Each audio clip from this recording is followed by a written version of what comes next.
We had a pretty good crop of rookies coming into the 2019-2020 NBA season. The 2019 NBA draft provided us with the likes of Zion Williamson, John Morant, and RJ Barrett.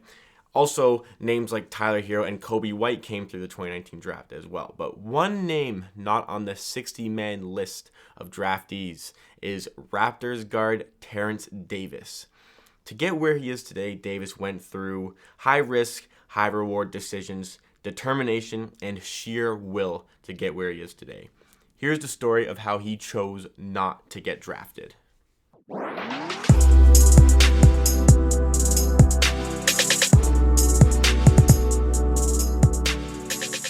A more or less no-name coming into the season, Davis has averaged 17 minutes a game with the Raptors, where he's put up 8 points per game, 3.5 rebounds, and shooting a lovely 46% from the field and just under 40% from three, which is near best among rookies, and 87% from the free throw line. He's also featured in all 64 of Toronto's games thus far this season, while starting 2 of those.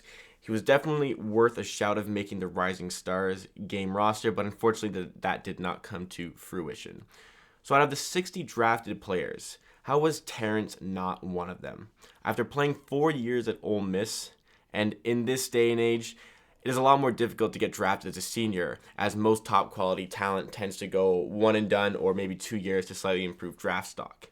In Davis's senior year at Ole Miss, he put up 15 points per game, 6 rebounds, and 3.5 assists, while also shooting 44% from the field and 37% from three, which is a good number for college.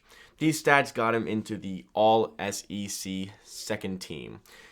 These numbers got enough attention to make the Portsmouth Invitational Tournament, but not enough for the NBA pre-draft camp. The Portsmouth Invitational Tournament is for college seniors to showcase their talent in front of scouts of all 30 NBA teams in the hopes of garnering some draft stock. This tournament, however, has lost a lot of its prestige in recent times as college seniors are starting to be overlooked in the NBA draft. Because of how well he played there, he got a late invite to the G League Elite Camp, where he was given a jersey that didn't even have his name on the back. This only added more fuel to the fire for his motivation. Terence knew he was good enough to play in the bigs. He just had to prove it to the people who didn't know it. TD2 was a star at the G League Elite Camp, which earned him a spot at the NBA pre-draft camp. Teams were interested in Davis's play, but were also quite fond of the size of his hands, if you'd believe it, as 10.75-inch wide hands were the largest by a guard since 2010. After he continued his great play at the pre-draft camp, all of a sudden he was a prospect. He got workouts from Atlanta, Brooklyn, Chicago, Dallas, Golden State twice, Minnesota, Philadelphia, Phoenix, and Utah. So there were certainly teams interested. As draft night approached, some things were certain. Zion would go number 1, being one of them, but some things were not certain. Davis was confident that he would get drafted, as teams were interested in signing him.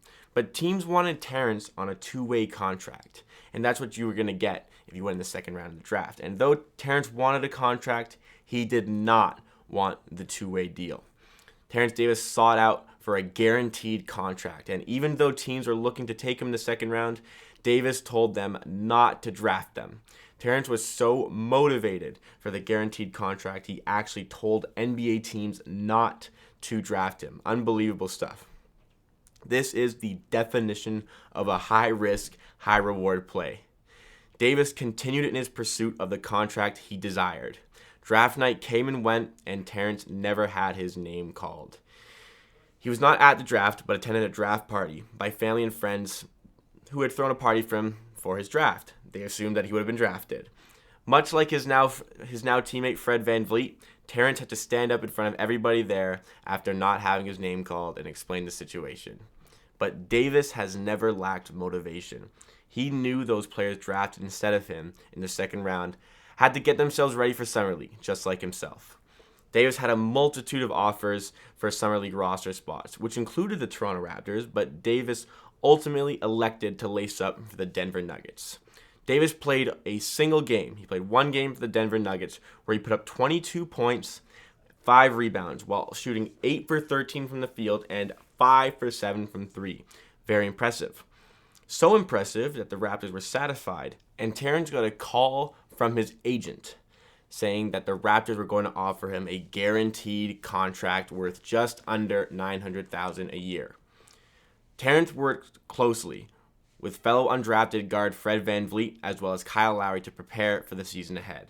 And to the surprise of many, including myself and Nick Nurse among others, Terence Davis has proved to be one of the top rookies this season in the NBA. One man who isn't surprised is Terence Davis, who used the true Fred VanVleet bet on yourself attitude to get where he is today, leaving many other teams regretting not giving him that guaranteed contract and drafting him second round, because at the moment we're seeing Terence Davis play like a great first rounder.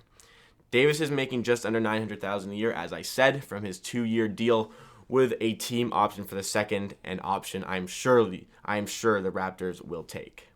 Thank you for listening. If you liked the episode, please give it a like. And at the Amateur Hour Sports Podcast, we upload an episode every single day, so subscribe for daily content. You can also experience Amateur Hour Sports on Spotify and Apple Podcasts using the links in the description. And while you're there, you can also follow us on Twitter and Instagram at Amateur Hour PDC. But as usual, we will see you again tomorrow for another episode.